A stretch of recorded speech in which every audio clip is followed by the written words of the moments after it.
I'm no longer bound, I'm no longer chained, I'm no longer captive, no longer restrained. Delivered, set free, and free to be me. Let me introduce myself.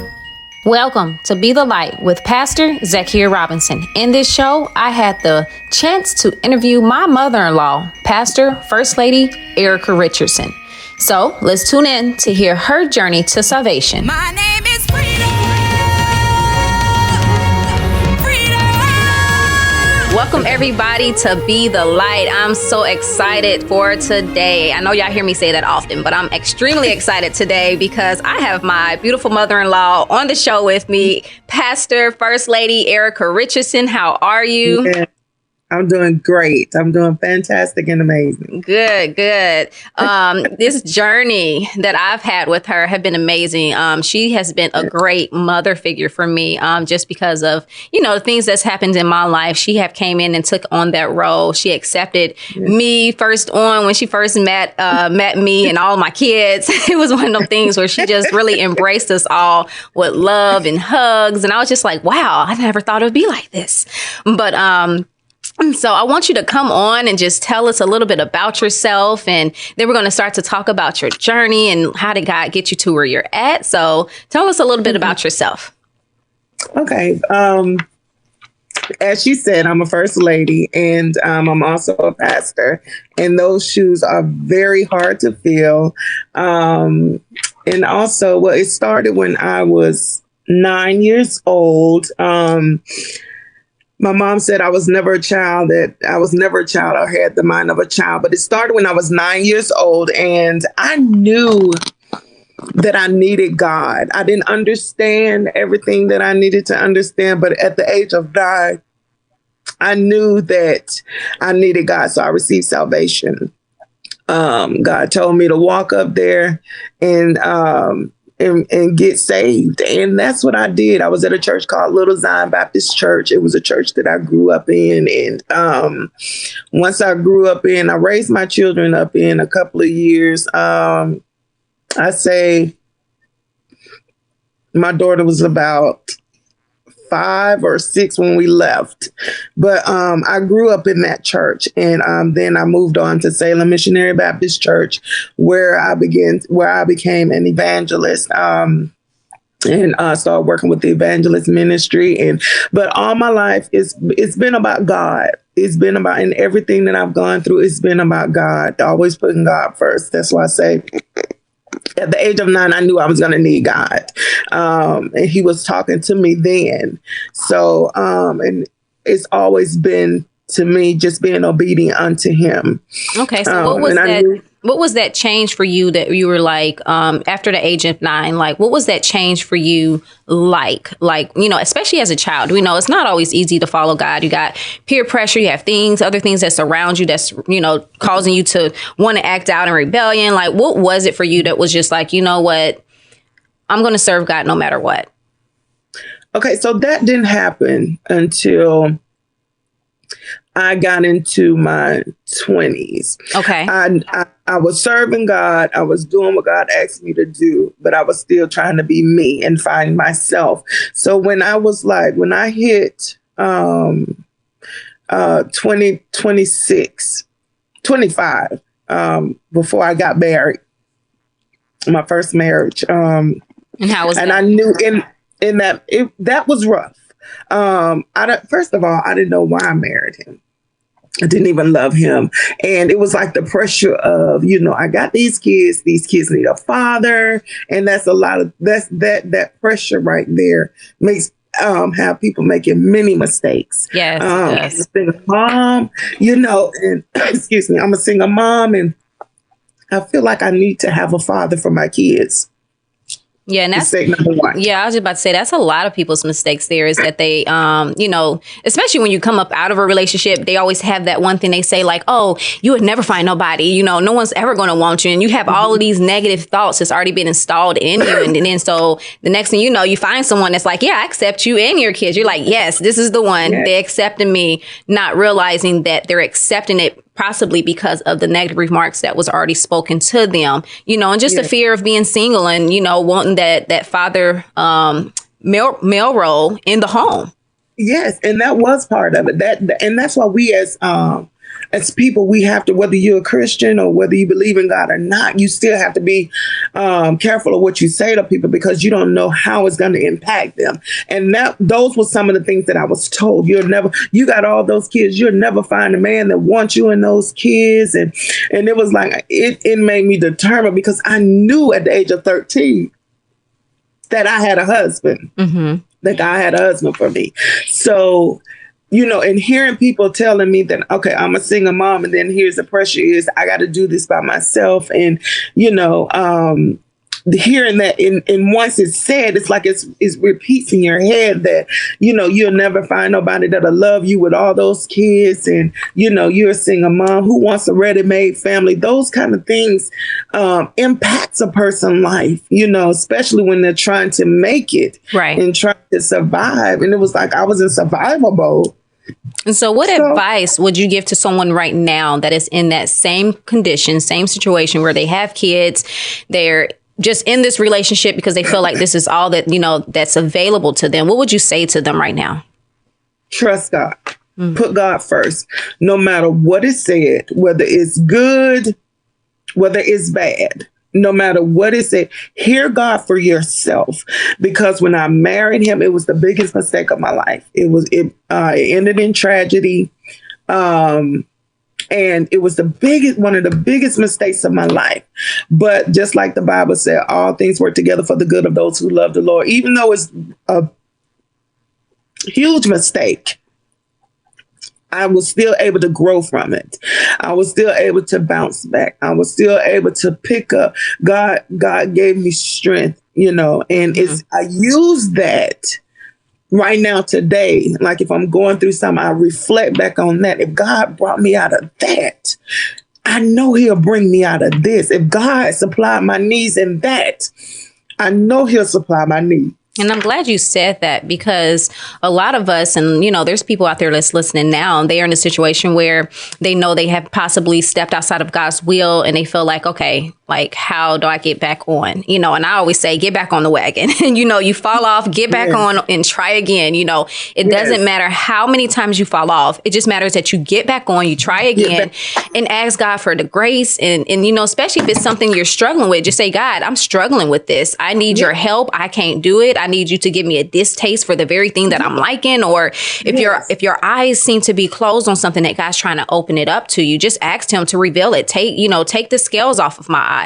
Let me see. Yes. So you end up remarrying to a pastor. Yes, and you are a first lady. And so I wanted to really talk about that, because a lot of people don't realize how much of that role really takes a toll on the wife. How is that? How have it been for you? It is quite challenging. It is quite challenging. And if, first of all, you couldn't have never told me that I was going to be a first lady. God, I would have never thought that. But it is quite, but it helped me to understand why I am the way I am.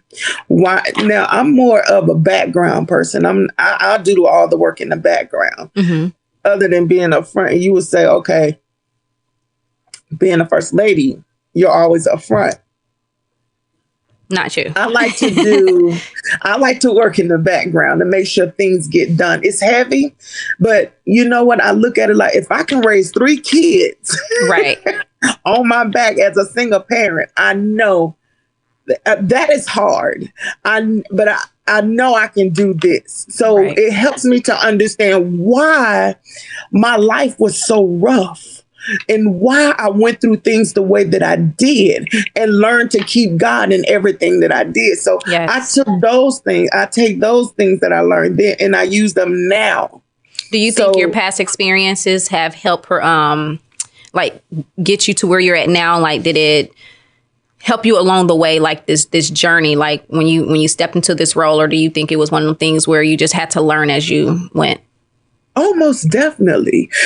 It's both. It most definitely. Number one, the reason why I say that, because when I had hard times back in the day, I learned to pray. I learned to just, shut everything down and get with God. I learned to do that early. Mm-hmm.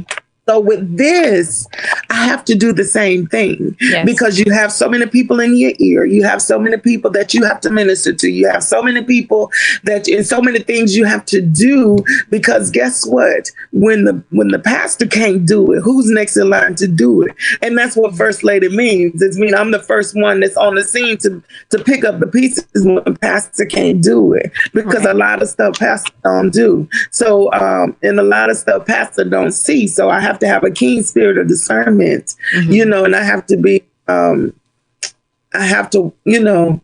be his watchman. Right. So in your station, I'm saying you're stationed in Atlanta too. So tell us, what is the church name? What is your church name? Okay, it's called Temple of Blessings Worship Center, and we're in Stone Mountain, Lithonia. I'm sorry, we're in Lithonia, and it's on Panola Road, 2244 Panola Road. And it's a man took an old movie theater and he made churches out of them, out of each. And so we're in room number 6, but. That's a blessing that, it's like God gives certain people visions, and then, they go with their vision, and then now he's providing room for the churches, because unfortunately these buildings these days, if you look at the prices, it is sky high. Very expensive. Yes. So go ahead.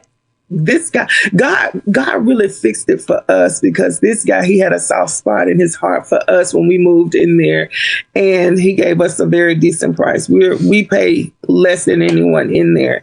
And that is, let me tell you something, when you have a vision and God has something to do with it, he'll pave the way for you. When you can afford it, he'll provide the funds for it. You don't have to worry about it. And my husband often say, Apostle often say, God gonna pay for this. He paid the bills in here. He gonna make a way. I don't care how low our money get. God always seems to make a way. And I'm glad you said that, because a lot of people, how many of us been in so many churches where all they talk about is tithing or the building need this and the building need that. It's like, okay, I do understand that at some point you may have to mention that, but to mention it in every single church service about 4 times through the church service is like, who are you really dependent on? Our sources, everything that we get comes from God, and we have to remember that. And literally, this is something that God spoke to me, and I actually have put it on my Facebook, is that God is my provider. And he had to remind me of that, because there was one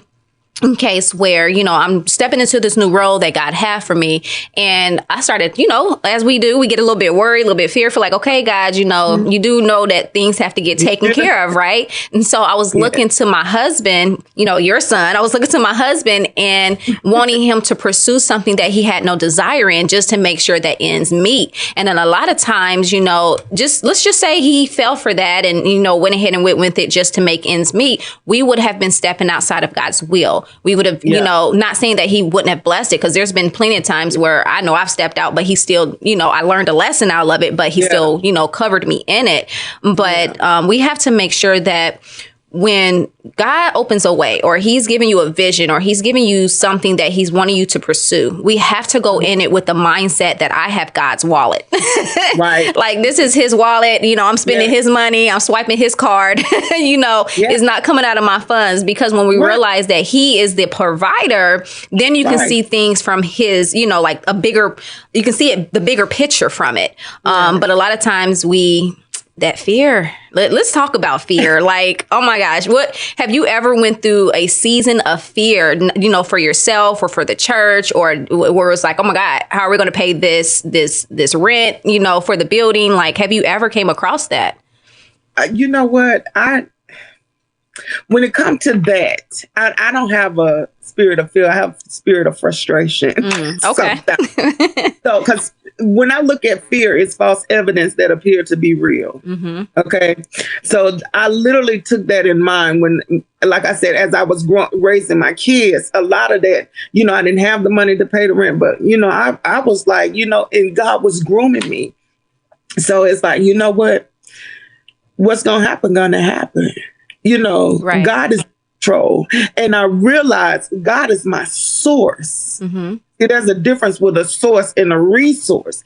God is my source. So he's going to provide. He said he'll supply all our needs. So he's going to he's going to supply the resources to give us exactly what it is that we need. Yes. So we just have to trust God. No matter how bad it looks, we just have to trust that God is going to take care of this. And then, like you said, when I get frustrated, I say, you know what, Lord, you said you was going to do this. Yes. And it's okay. Of his word. He says to remind him of his word.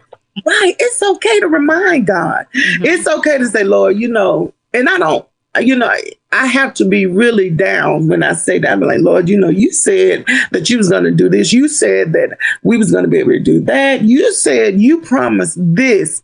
And then God be like, okay, let me go on to get this girl this because she tripping. Right. But I wanted to also ask you, because you have a Facebook group, right, that you started. You have been empowering women, not just women, but there's men on there.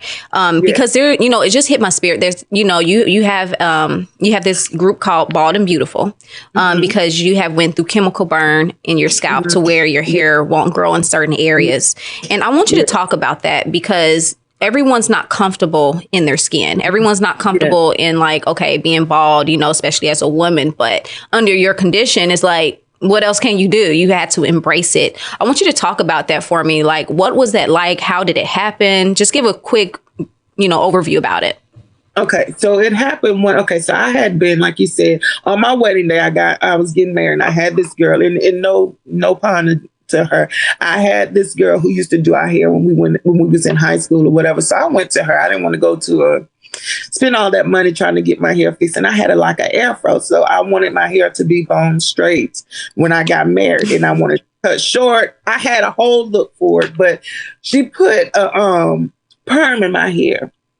And plus my hair was already kind of thinning, a little bit. So she put a perm in my hair. And as she washed the perm out, the crown, I can show you, the crown of my head, the hair started falling out. So she, how you looking as you washing your hair, and I'm looking at my hair, I'm not like, oh my God, my hair is falling out. So she was like, oh my God, but she wasn't licensed because she was taking care of her mom. Oh, wow. And as she took care of her mom, so but I wasn't going to go after her trying to sue her or anything because, you have to take accountability of the choices you make. Okay. So I was like, it's not her. She didn't mean, it wasn't that she did this intentionally. So anywho, so that I was 30 minutes late for my wedding. So she had to, the hair that I had on the side, she had to take that hair, sew a net on it. And then it was raw at the top. She had to glue some hair down. So it was burning, but I was going to do whatever I had to do to get down that aisle with my husband because that was my soulmate and I wasn't going to miss that opportunity. Right. So anywho, so for years I was... So then you end up creating Bald and Beautiful. So you literally started with how many members? And then I think you're up to 4,000 now over a little bit of time. I'm almost at 4,000. So I one day I was like, I'm not going to buy. It was around the pandemic in 2020. I was like, I'm not going to buy any more wigs. I'm not going to, when you get in pandemics and stuff, money get tight. And I was like, I'm not going to take us through this. So right. I was like, if we're going to spend some money, it's going to be something that we need, not no weave. And then I got frustrated because I got tired of spending all that money. I was spending every 3 months, $500, $600, $700 just for hair and get somebody to put it in. So I was like, that's too much. Right. So I said, you know what, Lord, I'm going to cry. This is going to be my last cry. I'm cutting it. This is going to be my last time even thinking about it. So I cut it. And that day changed my life. I cut the hair off. I started shaving it. And then I did a Facebook Live and I said, you know what? Sometimes you have to embrace where you at and accept what is going on with you. And you don't know who you're going to bless. This may be going on with you, but God will allow you to live with it and rise above it and bless somebody else with it. And that's what happened. Right. I got so many people reaching out to me about it. And then I started my page. I said, you know what? Even though I'm bald, but I'm still beautiful. I'm not my... No matter what happens in life, things are going to take place. We just have to embrace it, accept it, love it, and know that we are still God's children and God still loves us no matter what. And that's what happened. And I like that you said that, because I have mentioned before that God took me through a season where, it was facial features of mine that I didn't like, just because I feel like everything was so light. It's like I just wanted to darken everything up.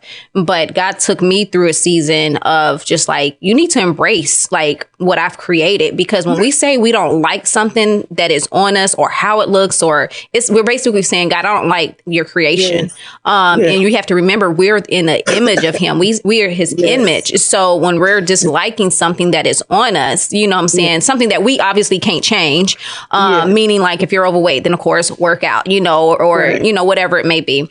But the thing is, he's created us in his image, and he said it's his perfect image. And so for someone out there who's dealing with some insecurities, we just want you to embrace what you have, because there's someone else that don't have a limb. They don't have an arm, a leg. They may be missing some toes, but it's like, these are the things we take advantage of because of the simple fact we have it. And so we always seem to be wanting more. I want more. I want more. I want weave in my hair. I want long eyelashes. I want a different skin tone. And it's so crazy because there's this lady from Africa. Okay. And they showed the process of her bleaching her skin while pregnant. I think she was in Africa, but I was like, oh my goodness, while pregnant, you're bleaching your skin. And she literally came from being completely dark skinned to completely light skinned. It was like, wow. Like it goes to that extreme. But I think social media have a lot to do with that too. So the peer pressure of wanting to be lighter or wanting to be dark. I just think God created us so unique, and no matter what, I love freckles. See, I look at stuff like that. That's a beauty mark that God gave you. Yes. No one had that but you. I look at them like they're beauty marks. Okay. Right. Nobody can duplicate a beauty mark. Those people with that, some of them are green, like those spots that'll be like, yes. Or like, you know what? God literally kissed that person and left his mark. That's how, I love it. And so I want to kind of switch it up just a little bit, okay? Because there's so many people right now that is needing Christ. They is needing the word. They're needing to get in church. God tells us not to forsake the assembly of the church. But unfortunately, because of when COVID happened and all of these different sicknesses started to come out, people started to pull away from church. And so I want you to talk to us about what can people expect if they come to your church. What is something they can expect, that you all have going on there? Well, we welcome all. It doesn't matter. It doesn't matter what you look like, what you got going on. We're a non-denominational church. And whatever your situation is, I often tell people, even if you don't come to my church, find you a church that believes in God and is preaching the true gospel of God. Amen. Because we assemble. We have to assemble with our brothers and sisters. The church is the institution. It wasn't even an institution of religion. It's the hospital for the community. Yes, I like that. So you're sick. When you're sick and you need help, you need medical help, where do you go? You go to the hospital, right? Right. So when we're spiritually sick, when we're spiritually depressed, when we're spiritually bound, when we're spiritually affected or infected, we need to come to the hospital, which is the church. And then we have a lot of people that leave without getting their healing or leave without asking for prayer. It's like you don't go to the ER and just sit there in the waiting room and then be called up and then walk away with somebody. No, I'm good now. We have to treat, I love that you said that, because we have to treat church as is. It's the spiritual ER. Okay. You get in there and you get what you came for. Okay. And then you go out and you continue in your word. Cause this is not something where you just go to church on Sunday, go to church on Wednesday or Thursday or whatever day of the week you go. Right. And then you don't pick your word up anymore because now you're not going to be full. You want your cup to runneth over. And so, what is your church looking like for 2023? Do y'all have some big things happening in 2023? Because I also see that you be doing pop-up shops at the church as well. Yes, I do. And that's my goal, is to continue to do our pop-up shops. And my pop-up shops is like to help people who are small businesses. Okay. we go to Walmart, we shop online at Amazon, all these big time stores, but you have all these people like the pandemic. A lot of people open up small businesses, excuse me, open up these small businesses, and the pop-up shop is literally to help the small business people. Amen. Amen. And that's my goal, is to help those who are trying to rise above and trying to, be great and trying to get their business out there, because you don't know. And that's fellowship. Right. And so I want to ask you, how did you, so like you started the pop-up shop, right? There's a lot of people out here that may be wanting to know, like, how do I know God is leading me to do this? Like, how did you know God was leading you to do this pop-up shop inside of the church? We did it last year. And I have been saying I wanted to do something like that. So we had a member there, and she used to go to pop-up shops. So she organized it and put it together. And I was like, this is something I want to keep doing, because it helps our community. Mm-hmm. It helps, like I said, you can go to Walmart all day long, but to go and find like someone who handcrafted jewelry, someone who literally sat there and designed a shirt, and someone who creativity, someone who made their own, like you make your own body oil, soaps, and you cannot get that in Walmart. This is someone who took their time with their craft, and God gave them this gift, Mm-hmm. So how did you know God was leading you to it?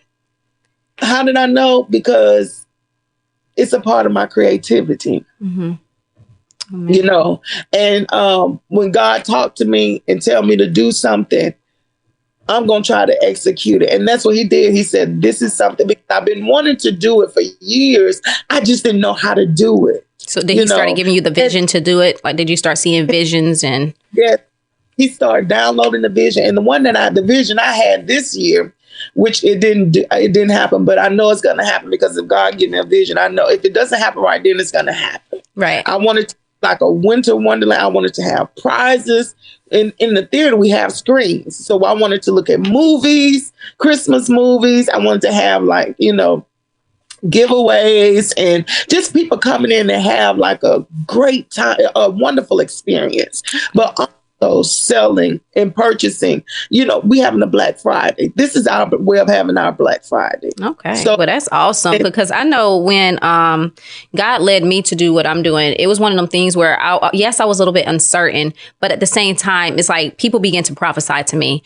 I began to have dreams, and then I felt like God was starting to detach me from what I was loving, and I began to like less of what I was doing. And I started to lean towards more of where he was taking me. And one thing it's like he began to drop like little nuggets, and I'm like, oh yeah. So I put that down on my notes. And then next thing I know, I have this whole plan sitting before me, and I'm like, okay. And then also for me, I'm a big dreamer. And so God will begin to show me dreams. So if you're a person out there wondering like, okay, I feel this tug, but I don't know if this is from God. Okay. Yeah. Ask him to reveal it to you even the more. Yes. Because I know when I did that, real quick, because I know, we're coming up on time, but one thing was I prayed before God, because I knew we had this prophet that was getting ready to come to our church. And I was like, okay, God, like I've got these visions. I've seen these dreams. I got these ideas. I need you to make it clear through, to me through this prophet that don't know me. And so it's like I was pulling on the prophet's anointing. Prophet. Yes, I was pulling on his anointing. So when I went to church, I came expecting him to talk to me. And do you not know, he pointed me out and he began to tell me exactly what I asked God for. So I want to encourage someone out there right now that if you're trying to figure it out, get before God. Okay. Yes. Get before him. Ask him to reveal it to you in whatever way that you need to see it. And he will reveal it. It may not happen overnight, but it will happen. And so, really quick, I want you to just tell us, how can people reach out to you? How can they, see your page or Facebook group page? Maybe there's someone out there that went through something similar. So how can they reach you? Okay. You can reach me at, I have a couple of pages. I have First Lady Status. That's my business page for my jewelry. And then I have Bald and Beautiful Facebook page. And I also have Erica T. Richardson. That's just my plain Facebook page. You can reach me there.